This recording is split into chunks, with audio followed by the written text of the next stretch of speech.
sih tak kenal maka tak sayang lah. Ya, jadi Oh iya. perkenalkan, nama saya Irawan Wicaksono Abadi, asal dari Jawa Timur, yang sudah pernah ke Jawa Timur di Malang sana. Kemudian saat ini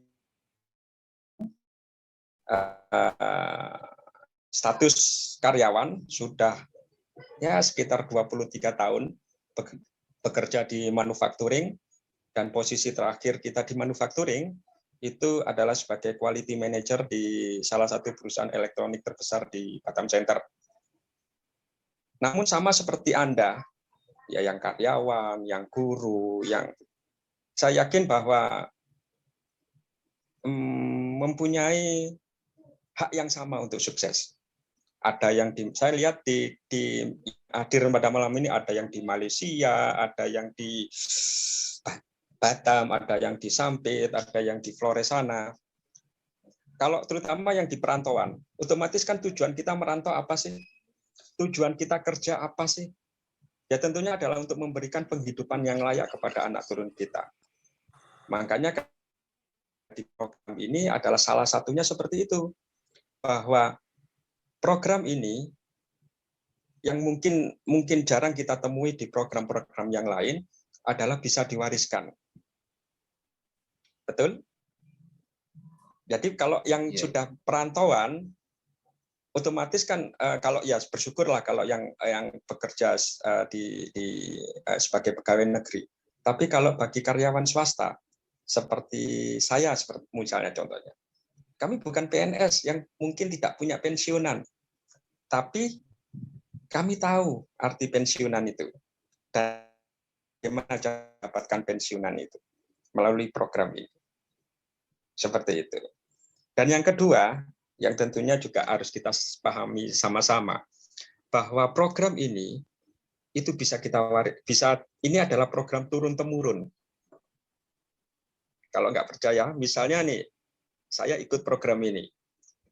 Di saat saya nanti kembali dipanggil Yang Maha Kuasa, tentunya siapa yang akan mewariskan entah bisnisnya, entah investasinya, entah income-nya, ataupun entah insurannya, tentunya adalah anak kita. Nah, di saat anak kita duduk di ID kita, kemudian dia meneruskan investasi kita, meneruskan bisnis kita, di saat dia kembali dipanggil Yang Maha Kuasa, siapa yang akan menggantikannya? Tentunya cicit kita. Jadi bisa dikatakan bahwa program ini, bahwa program Kartria ini adalah untuk turun-temurun. Yang mungkin untuk saat ini mungkin setahun, 3 tahun masih belum terasa. Tapi di saat nanti, di saat kita sudah tidak berproduktif, ataupun di saat kita tidak ada lagi di dunia ini, itu akan ada manfaatnya bagi anak keturunan kita. Sama seperti yang sedang kita usahakan sekarang. Kita kerja keras, kita siapkan rumah, mungkin kita siapkan kendaraan, kita siapkan segala sesuatunya. Tentunya apa? Supaya anak keturunan kita itu mendapatkan kehidupan yang lebih baik. Betul? Makanya kenapa di program ini membantu kita, memperlancar kita untuk bisa mendapatkan itu. Dan yang ketiga, salah satu motivasi saya, motivasi kami terutama, adalah bisnis ini mengandung ibadah. Ya, kalau kita refleks balik kepada kehidupan kita, kenapa sih? Tentunya ada pertanyaan bahwa kita harus bisa bermanfaat untuk orang lain, betul? Nah, jadi dengan adanya unsur ibadah itulah adalah salah satu cara kita mensyukuri apapun yang sudah diberikan Tuhan, kita kembalikan. Kita dikasih nikmat kesehatan, mungkin kita dikasih nikmat rezeki atau dikasih kemampuan untuk berkomunikasi, ya itu kembalikan. Di saat kita bisa mensukseskan orang lain, mengingatkan mereka akan masa depannya, tentunya nilai kita di mata Tuhan dan manusia pasti berbeda. Makanya kenapa pribadi ada di program ini. Pertama, karena program diwariskan. Kedua, bersifat turun-temurun. Ketiga, ada unsur ibadah. Makanya selalu ada di tag saya di Facebook itu, bisnis mudah, cukup cerita, mengandung ibadah. Seperti itu. Seperti itu, Pak MC kita. Mantap. Artinya bahwa program ini wariskan, bisa turun temurun, dan yang penting ada unsur ibadahnya, ini yang sangat wow bagi saya. Lalu berkaitan dengan tema ini, latar belakang Bapak yang adalah seorang di elektronik di Batam ini, kira-kira apakah ada perbedaan atau kesamaan dari bagaimana membangun kerjasama dengan teman-teman di bawah kita yang notabene Bapak adalah sebagai seorang manajernya, lalu bawahannya di perusahaan dengan di PI ini. Oke. Jadi kita awali dulu daripada motivasinya sebenarnya.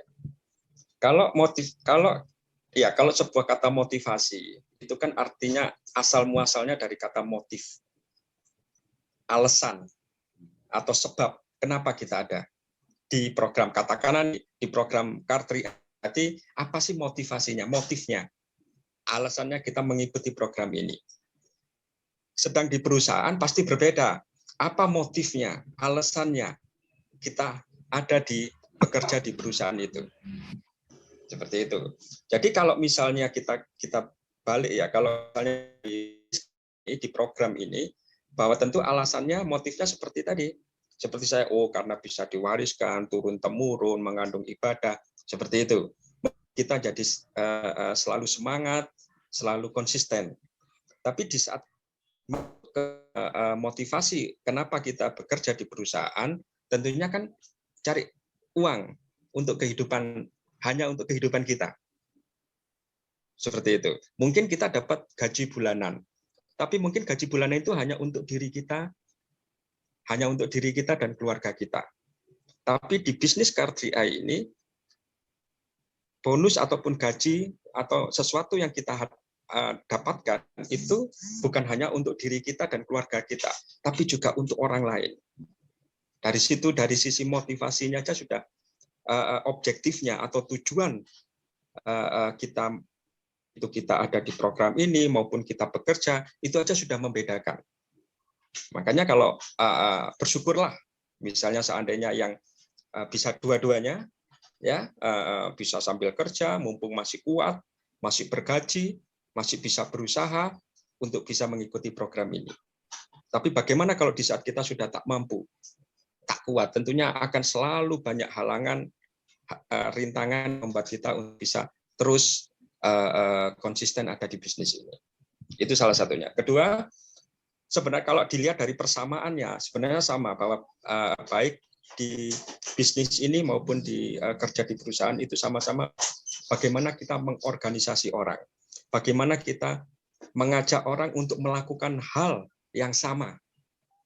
Kalau di bisnis ini tentunya mengajak orang untuk selalu bisa sama seperti kita, bisa nabung, kemudian bisa mengajak orang, atau promosi kepada orang, mengajak orang untuk melakukan hal yang sama seperti kita. Nah, kalau di perusahaan tentunya akan secara konsepnya sama, bahwa yang adalah mengorganisasi manusia, tapi dengan tujuan yang berbeda. Seperti itu. Memang kita sama. Misalnya di perusahaan saya punya tujuan seperti ini. Setidaknya tidak boleh ada masalah.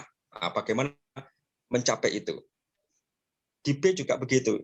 Kalau di program ini, bagaimana kita bisa menaikkan omset? Nah, sama. Bagaimana ada caranya, ada analisanya, ada caranya, ada monitornya, seperti itu.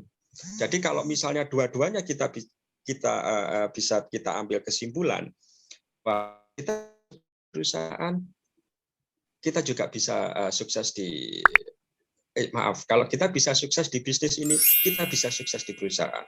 Tapi kalau kita bisa sukses di perusahaan, belum tentu kita bisa sukses di bisnis ini. Karena bisnis ini lebih menekankan kepada manusia. Nah, kalau manusia, ada dua hal yang harus kita pahami. Manusia itu punya hati, punya pikiran. Kalau pikiran itu di saat kita jelaskan mungkin sama, ada 4 pilar masalah konsep car 3A itu pasti sama. Investasi, investment, sama insurance. Tapi kalau sudah hati, lah itu pasti berbeda. Karena setiap hati 80% mempengaruhi. Karena beberapa sudah kami buktikan, meskipun kita sudah menjelaskan banyak hal, mulai dari A sampai Z.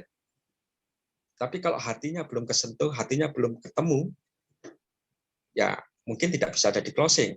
Tapi ada yang hanya dijelaskan sedikit aja, karena melihat diri yang menyampaikan dengan penuh semangat, dengan penuh keyakinan, ya akhirnya dia tersentuh hatinya, mau melakukan hal yang sama seperti kita. Di situ, jadi kita harus pahami hati dan pikiran. Ya, karena hati tadi punyanya Tuhan, pikiran tadi punya, maka jangan sekali-sekali lepas untuk membawa Tuhan dalam kehidupan, dalam menjalankan program ini. Seperti itu, Pak. Baik. Jadi hal yang berikut, kira-kira mungkin kiat-kiat khusus yang Bapak terapkan dalam tim Bapak dalam bisnis ini, kira-kira seperti apa yang mungkin bisa dibagikan kepada kami? Oke, jadi ciri-ciri orang sukses itu katanya, kata buku, kata mentor-mentor, satu itu jadilah yang pertama. Kalau kita tidak bisa jadi yang pertama, setidaknya kita jadilah. Tapi kalau itu tetap kita tidak bisa, maka jadilah yang konsisten. Ya, jadi kalau kita konsisten terus di bisnis ini, baik dari sisi setoran premi, kemudian dari sisi promosi, ya. Kalau seperti yang saya lakukan adalah kalau promosi ya setiap Sabtu Minggu saya pasti promosi, saya pasti aktif di media sosial untuk menunjukkan bahwa kita buka toko kita seperti itu. Kemudian sistem yang face to face itu setiap hari setidaknya kita ketemu satu orang. Nah, setelah saya tergantung nggak peduli entah itu closing atau nggak closing itu harus, karena apa? Yang kita lakukan ini adalah perbuatan baik. Jadi jangan lelah untuk berbuat baik karena kebahagiaan itu tidak akan pernah habis kalau kita bagi. Ya, jadi tetap terus kita berbuat baik, berbuat baik, berbuat baik sebagai bentuk kita mensyukuri nikmat Tuhan tadi. Ya, satu orang aja minimal kita temui dalam satu hari. Ya, itu akan terus. Kemudian tetap konsultasi dengan leader kita, karena sehebat apapun, tetap kita konsultasi itu perlu. Ya, karena kita bisa lihat, Mike Tyson aja meskipun raja tinju, ya pukulannya keras, bisa meng-KO orang, tetap dia punya guru, tetap dia punya mentor, tetap dia punya. Yang leader Anda ataupun mentor Anda, itu pasti yang paling peduli dengan kesuksesan Anda. Pak, bagaimana ini? Saya menemui kesulitan. Pasti dia akan serius membantu Anda. Bukan untuk dirinya, tapi dialah yang paling peduli akan kesuksesan Anda. Seperti itu. Jadi yang kedua, kita juga ada beberapa yang saya lihat di sini. Kedua, kita harus sadari. Contohnya begini. Ya, saya selalu menganalogikan seperti ini. Rezeki itu adalah hak Tuhan. Seperti hujan, dia nyata dan terlihat. Ya. Tapi kita jangan fokus untuk mengejar hujannya. Yang kita fokus adalah untuk memperbesar wadah dalam menampungnya. Intinya kita harus memasak diri kita. Karena kesuksesan itu dilihat oleh Tuhan di saat kita pantas, mau tidak mau kita akan dinaikkan level kita. Di saat Tuhan melihat kepantasan ada di dalam diri kita, dia akan segera menaikkan level kadar kualitas kita. Seperti itu. Jadi saya kembali lagi tadi kiat-kiat tadi bahwa bisnis ini manusia, tetap melibatkan. Kedua, jangan berhenti, konsisten. Kalau kita nggak bisa jadi yang pertama ataupun nggak bisa menjadi yang pembeda, dalam pemantasan diri, Karena kalau sudah dilihat, Tuhan melihat diri kita pantas, pasti kita akan, bagaimanapun caranya Tuhan akan memberikan kita tempat yang layak. Seperti itu. Nah, nanti kalau untuk masalah pemantasan, bagaimana memperbesar wadah, tinggal cari leader-leader Anda, pasti dia akan tahu bagaimana cara untuk memperbesar wadah rezeki tadi. Seperti itu, Pak Oke. MC.